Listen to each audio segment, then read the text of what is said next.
नमस्कार दोस्तों, तेजस एकेडमी में आपका स्वागत है। यह Allahabad high court steno series में अगला डिक्टेशन होगा। शुरू करेंगे 5 सेकंड बाद।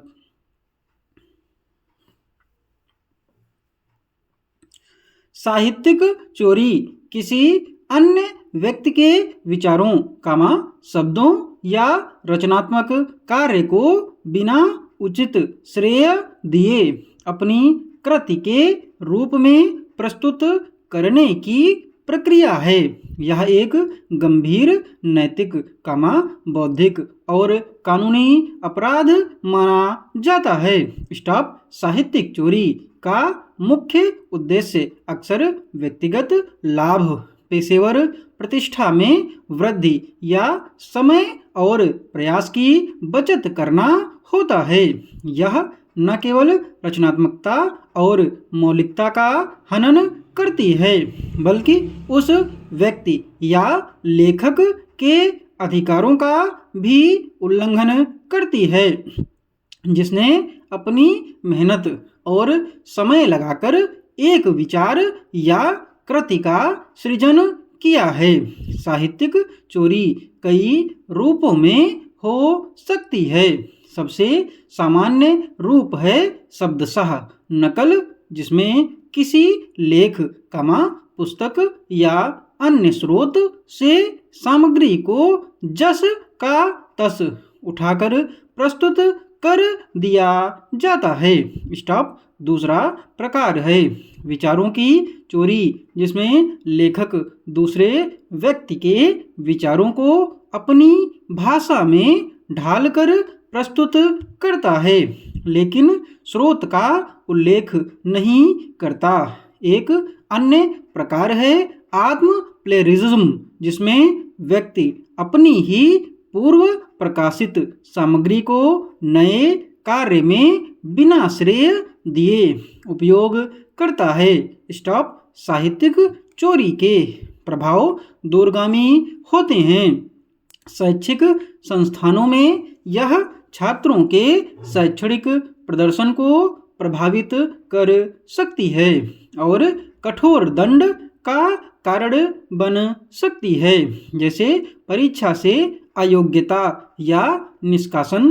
पेशेवर जगत में यह किसी व्यक्ति की साख को समाप्त कर सकती है और कानूनी मुकदमों में फंसने का जोखिम बढ़ा सकती है। स्टॉप। लेखकों, कलाकारों और शोधकर्ताओं के लिए यह उनकी कड़ी मेहनत और रचनात्मकता के मूल्य को कम कर देती है। स्टॉप। पैरा। साहित्यिक चोरी को रोकने के लिए जागरूकता सबसे महत्वपूर्ण उपाय है। छात्रों और पेशेवरों को इस विषय पर शिक्षित किया जाना चाहिए कि यह एक अपराध क्यों है और इसके क्या दुष्परिणाम हो सकते हैं। उचित उद्धरण शैली का पालन करना और स्रोतों को स्पष्ट रूप से संदर्भित करना इसका समाधान है। तकनीकी उपायों में साहित्यिक चोरी का पता लगाने वाले सॉफ्टवेयर जैसे टर्टिन और कॉपी एस्केप का उपयोग किया जा सकता है।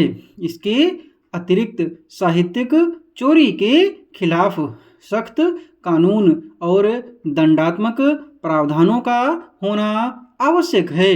भारतीय कॉपीराइट अधिनियम 1957 साहित्यिक चोरी को एक दंडनीय अपराध मानता है और इसके तहत उल्लंघन करने वालों को जुर्माना और कारावास का सामना करना पड़ सकता है।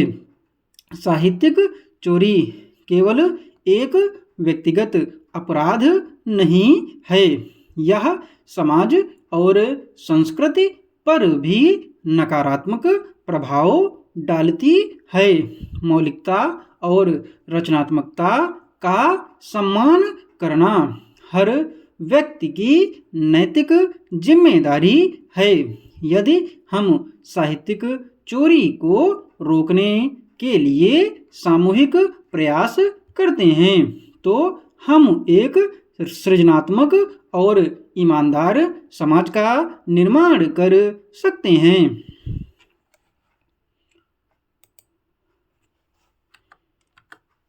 पीडीएफ आपको इसकी टेलीग्राम पर दे दी जाएगी और टेलीग्राम चैनल का लिंक डिस्क्रिप्शन बॉक्स में मिल जाएगा।